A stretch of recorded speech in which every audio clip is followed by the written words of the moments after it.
Hello and welcome to the Epic Alchemy Podcast, Episode 7. I'm your host, Jill Davenport. And today I want to talk about the unexpected shifts that happen with coaching and what I've noticed with my clients lately. So, this week I was thinking about how much has shifted for my clients recently and how often it's the things that they didn't even expect that change the most. One of the things that I've seen as kind of a theme over the last few months is my clients are letting go of draining relationships, whether it's friendships, whether it's business relationships, sometimes romantic relationships too. But a lot of times we can have these sort of like people around us that we're not really excited to hang out with. Like we don't really get the energy exchange is kind of imbalanced, and there's sort of like this, we can slip into feeling obligated to continue the relationship when we're really not into it, and it becomes like this sort of people pleasing thing, or like I don't want to be rude, or and then like kind of pushing it off to a later time instead of just being really clear about that, like not interested. And that doesn't necessarily have to mean like you say, I'm not interested in hanging out with you anymore or whatever, but you can just say, like, no, I'm not available. And one of my clients, we, we were talking about some people that that my client felt obligated to get back to or to hang out with, and and I told them that you don't owe them anything. You don't owe oftentimes we don't owe people anything and we feel like we do. And when you can take back your power on that, then it gives you the freedom to not go and hang out with people that you don't want to, not string people along, and really just be clear and be free of that sort of tetheredness that you have to someone that you're not even interested in being in relationship with anymore, that you don't enjoy their company. So I found that this has happened with a lot of my clients over the years, that they have people that they're not really interested in in being in relationship with. It can be family too, like all different kinds of relationships. And as they get more clear on their boundaries and as they feel more confident and stop people pleasing, because it's not good for anyone. But I know we can all get into it because it's, you want to be nice and you want to be polite. And so recently that's been kind of a theme for some of my clients is that they have been, stringing people along, not like on purpose, but just not being clear about who they don't want to hang out with, or just saying yes or not getting back to people. So they've been recently just cutting that off and not dealing with that anymore. And once you have the clarity for that, then you don't have to worry about another thing coming up that you have to make an excuse for, or even like people that you don't know that well, like somebody that you just met at a party or something like that, and then they're like, "Oh, we should hang out," and then they you don't really want to, and you end up like giving them your number or whatever just out of obligation, like not even like a dating situation, but like a person who wants to be your friend and you're not really interested. So, for you, is there anything in your life that you can notice, and you might not know it right away? You might know, you might be like, oh, yeah, I definitely know something. Like sometimes it'll just come right to the front of your mind. But if there's anything for you that you need to let go of, or you need to be more clear about, and and sometimes we have friendships that are old, that have been around a long time, and it's we've changed, like we've gone different directions, and maybe like one person has um you know d- has changed, the other person has not changed, and it's not a good fit anymore. And those are really hard because it's like you have a history, and you have sort of like this. this thing that you want to hang on to because you've known each other for so long. But then when you do hang out, it's like, it just feels like it's not a good fit anymore. So those are sometimes challenging to end, but it frees up more time and space for you both to find someone else that's a better fit and that you actually like feel like you grow together if you're someone that's growing or not grow if you're someone that's not growing. So yeah, just check in with that. And owning their value in business is another thing that my clients have been doing lately. So they have been asking for more money for services that they provide. They have been attracting better clients because they are valuing the work that they do more. They're valuing themselves and they're saying no to things that are underpaying them, that are not exciting to them, and new things are coming up because of the energy that's shifting around that.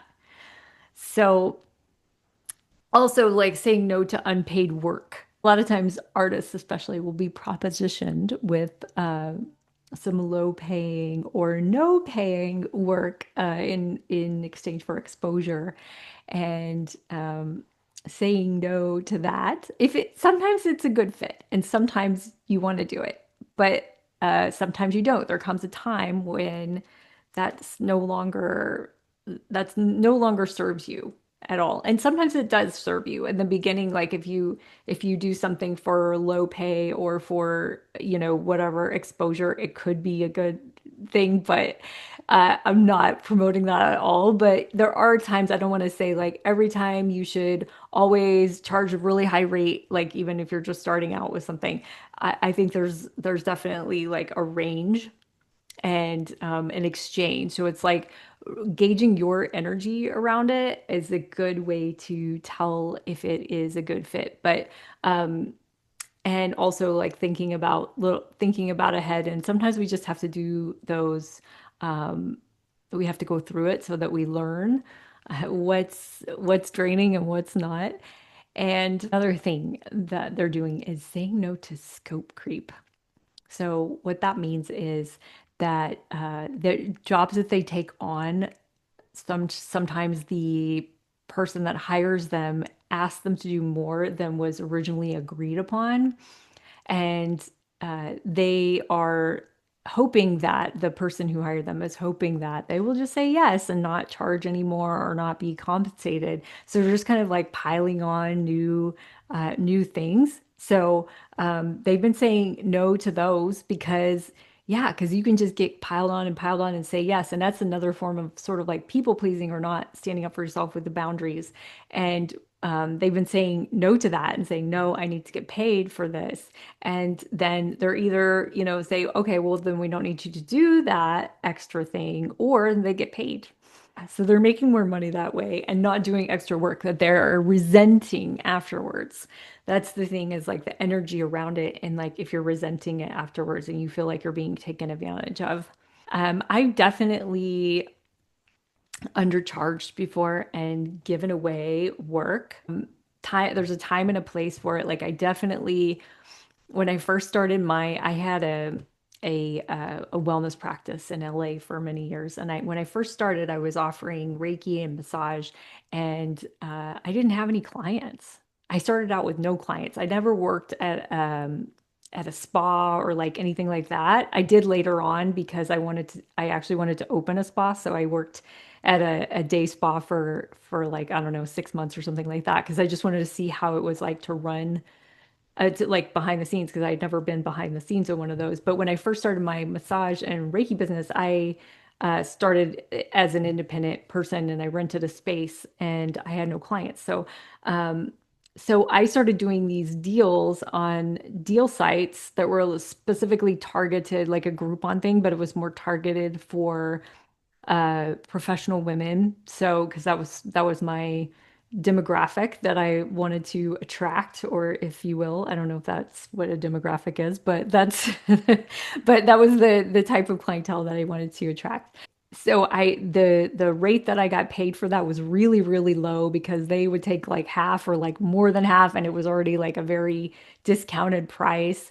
And so I sold a bunch of those, and it was hard. It was hard work because I got paid barely anything, but I got a lot of exposure and I got a lot of clients when I started learning how to bring people back because when I first started, I didn't have like a plan to get people to come back afterwards because there is sort of like a technique to that. And as far as like the marketing and the business side of it and the sales side of it, and I didn't have that. So they would come and then they would, like maybe come back, maybe not. And so that wasn't a good plan for that because that was just way too low of a price for my work and I was exhausted at the end of the day. But when I learned a plan, which was to create a package for, it was like a package for those people so that I could kind of like gradually bring them up to my regular price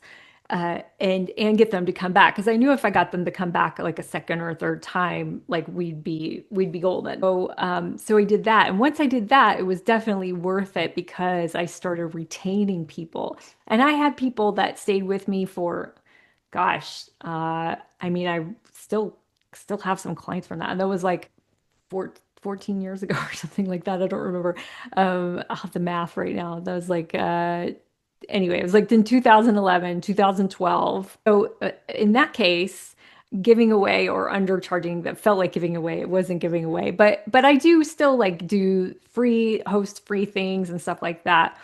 And that's fine, but it's like what's your what is your intention with this? So if you don't have an intention with it and you're just doing and not getting anything back or don't have a plan to to stair step into uh, a rate that compensates you. Um, and then what else has been happening is unexpected financial growth. A lot of my clients that work for a company, they end up getting promotions and they end because they end up showing up in a more confident way, more calm with boundaries. So I help them with navigating like the relationships in the office. We do some pretty cool stuff around that, actually, like some pretty cool magical stuff if needed. And then, yeah, and then they end up just showing up in a different way and getting compensated more, like asking for raises or and coming up with other ways to make money that are more exciting for them, just bringing in new energy. You're just showing up in a different way. Your energy is different. You believe that it's possible. And so when you believe that something's possible, you take more action to make it happen. And so that naturally just creates more magnetism, more of what you want because you're actually believing. Because when you believe, you do. And when you don't believe, you don't do. That's just kind of you can take action when you're not in full belief, but when you get into belief, and that's okay too, because you will find belief as you do it. But sometimes if when you don't believe, you don't take action and then nothing happens, or you don't take action and keep taking action for long enough to see something happen. So this is how unexpected financial growth can happen, even if that's not really what you're after. I mean, who doesn't want that really? Even if you're like, I'm good.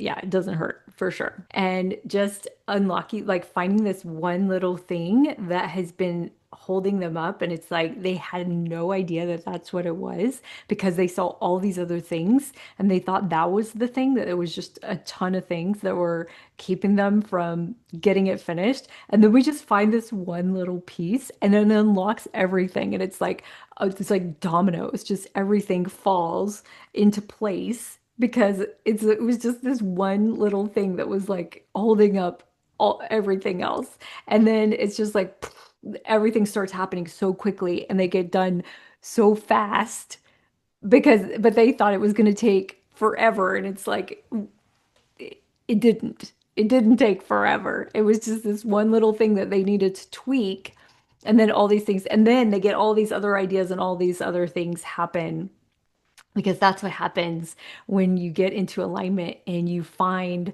that missing piece that you can't see. We can't see it a lot of times. That's why I have a coach. And that's why I love coaching so much because I always have a coach because there's just things that we can't see because we're inside the jar. And so if you have an outside person, somebody who can really tell, who can really dial into what you're doing and really see what that's why I love working with my clients for a long time because I really like get to know them so well and I can just see their patterns and I can be like, oh, okay, this is what's happening right now and it just like unlocks so quickly and it's it saves you so much time, so much energy, so much money because you're just like you make things happen quickly. And this is why I love coaching so much. And this is the philosophy behind Epic Alchemy is the piece by piece transformations that happen and lift everything. Like if you shift one thing in your life, other things are going to shift too. So you just see this ripple effect happening when you start to unlock and open and just get out of your own way, get out of our own way because I do it too. Like like we all do it, get in our own ways because we can't see it. Like we have these systems in our thinking that it's like, oh, it has to be this way. It has to be overcomplicated. It has to be, I have to do it this way. And it's like, what if you don't have to do it that way? What if you can do it a different way?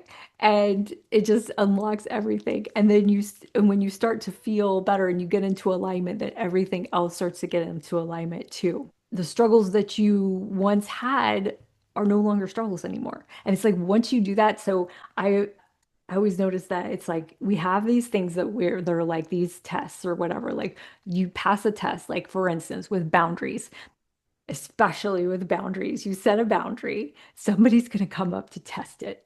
And you're either going to pass or you're not going to pass. And so when you pass the test for the boundary, like you say no or whatever, then like it's good for a little while, and then somebody else is going to come up and test that boundary again, and you get to pass or fail, and so we keep getting these little tests along the way, and then eventually they fall away, and there's no more tests anymore, and even if there is, you don't even notice it because it's so easy for you to pass. So it's really fun. And I have seen these energy shifts for myself in my own life, like things that I used to put up with and things that I used to do. And now it's just easy for me. It just becomes like a new level, next level. And I see that for my clients too. And um, I just want to share that with you because it can be easier, it can be simpler, it can be more in alignment than we oftentimes let it be.